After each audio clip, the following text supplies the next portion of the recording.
Apakah kalau nilai KPI saya bagus artinya saya layak untuk dapat promosi jabatan? Nah, tonton sampai habis biar kamu tahu jawabannya.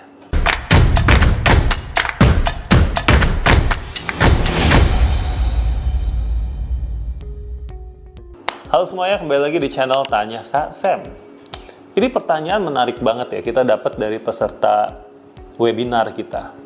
Kak, bagaimana sih hubungan antara nilai KPI dengan promosi jabatan? Apakah kalau ada karyawan yang bagus KPI-nya, itu artinya ya udah otomatis dia naik jabatan? Teman-teman harus memahami dulu konsep naik jabatan. Oke. Ketika kita bilang naik jabatan, itu artinya adalah ada tanggung jawab yang lebih besar. Dan biasanya ya, kenaikan jabatan ini juga disertai dengan kebutuhan kompetensi yang berbeda. Bisa saja sebagai sales officer, beda tanggung jawabnya dengan sales lead. Karena kalau yang namanya leader, ya berarti harus butuh leadership.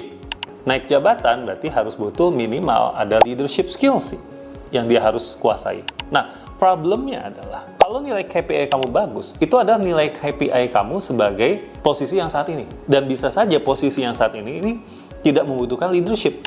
Banyak sekali yang gagal di level dia sebagai staff dia bagus, tapi dia gagal di level manager. Karena waktu dipromosiin hanya dilihat pekerjaan dia waktu jadi staff. Dia tidak pernah dilihat atau diuji atau dilatih terkait dengan kemampuan leadership dan managerial skills-nya dia.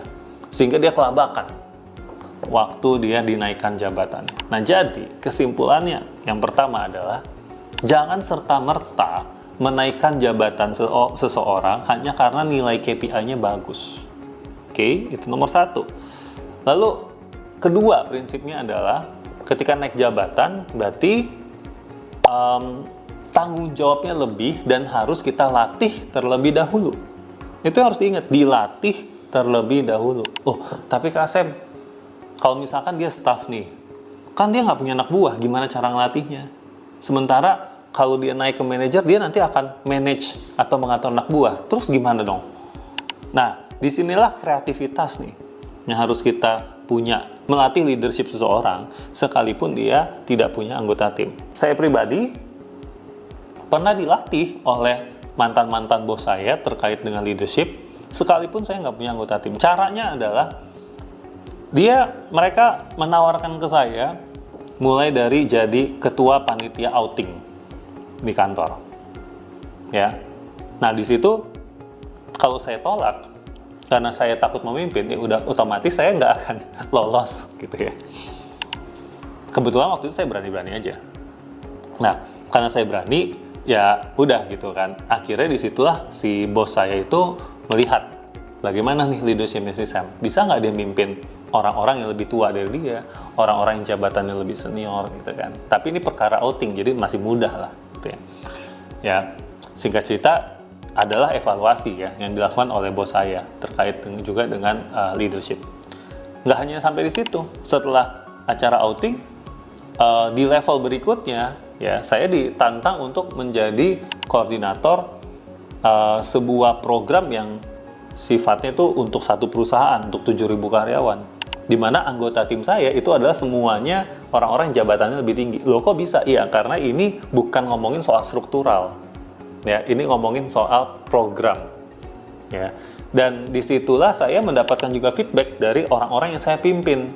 Gitu, bagaimana keterampilan saya, kemampuan saya dalam memimpin mereka.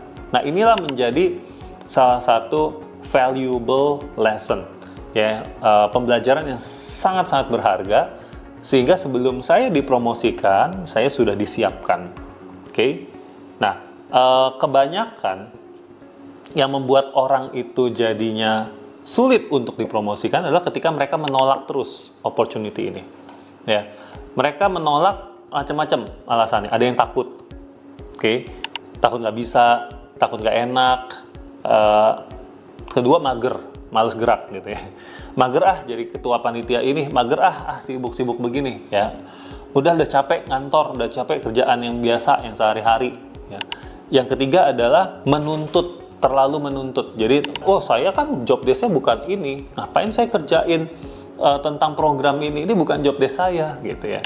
maunya adalah selalu minta dulu, gajinya dulu dong naikin, gajinya dulu dong naikin, baru saya mau ngerjain itu. Nah itu susah tuh kalau mindsetnya seperti itu. Walaupun kita memang harus tahu batasnya gitu ya. Kalau kita udah berulang kali kita menjawab kesempatan-kesempatan itu tapi nggak naik-naik jabatan juga, ya udah baru kita bisa tanyain gitu.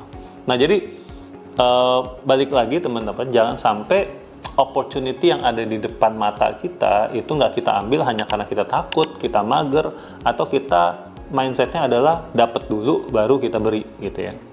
Nah ini yang bisa menghambat karir kita juga sih. Well anyway, sambil menjaga KPI kalian tetap berjalan dengan baik ya, artinya kalau KPI kalian bagus ya kalian akan jadi kandidat untuk dipromosikan. Ingat, masih kandidat ya. Oke, semoga ini bisa menjawab pertanyaannya ya. Jadi buat kalian-kalian di HRD atau business owner, ingat jangan asal mempromosikan orang.